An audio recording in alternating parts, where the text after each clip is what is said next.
Madam, மிக பிரம்மாண்டமாக இளைஞரணி மாநாடு இன்னும் சற்று நேரத்தில் தொடங்க இருக்கிறது. நேற்று மாலையிலிருந்தே அந்த மாநாட்டிற்கான ஒரு பயங்கரமான ஒரு நிகழ்வுகள்லாம் நடந்துருச்சு. எப்படி உணர்றீங்க? இளைஞரணி மாநாடு எவ்வளவு ஒரு முக்கியத்துவமாக அமைய போகுது?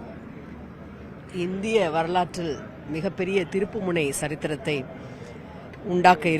உருவாக்க இருக்கின்ற இளைஞரணியினுடைய இரண்டாவது மாநில மாநாடு எங்களுடைய மரியாதைக்குரிய அன்பிற்குரிய அமைச்சர் தம்பி உதயநிதி அவர்களுடைய முன்னெடுப்பில் இன்றைக்கு மிக பிரம்மாண்டமாக சேலத்திலே துவங்க இருக்கின்றது. முன்னோட்டமாக நேற்றைய இரவே மிக அமர்க்களமான நம்முடைய திராவிட இயக்க பாதையினுடைய நிகழ்வுகள் அனைத்தும் ட்ரோன் நிகழ்ச்சிகளின் மூலம் நடத்தி காட்டப்பட்டன. சுடரொளி ஏந்தி கொள்கை தீபத்தை ஏந்தி வந்த இளைஞர்களிடமிருந்து நம்முடைய மாண்புமிகு முதலமைச்சர் அவர்கள் தொடர் ஓட்டத்தை பெற்றுக்கொண்டார். மிகுந்த எழுச்சியையும் ஒரு உணர்வு பூர்வமான திராவிட முன்னேற்ற கழகம் இந்தியாவில் ஒரு தவிர்க்க முடியாத சக்தியாக, மிக குறிப்பாக வருங்கால பிரதமரை நிர்ணயிக்கின்ற இடத்தில் இருக்கின்றது என்பதை இந்தியாவிற்கு தெரிவிக்கின்ற மாநாடாக இது இருக்கின்றது.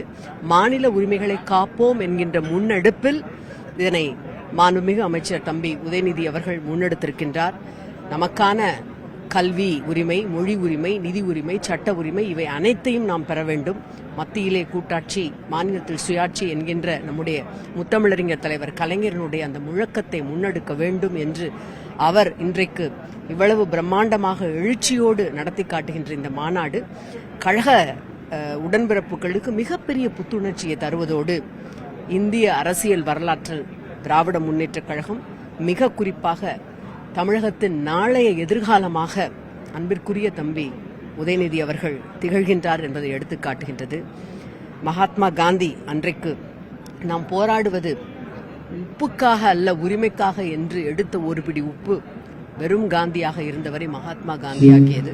பர்தோலி பட்டேலை சர்தார் வல்லபாய் பட்டேலாக்கியது. இந்த சேலம் மாநாடு எங்களுடைய அன்பிற்குரிய தம்பி அமைச்சர் உதயநிதியை நாளைய தமிழகத்தின் அரியாசனத்தில் அமர வைக்கும்.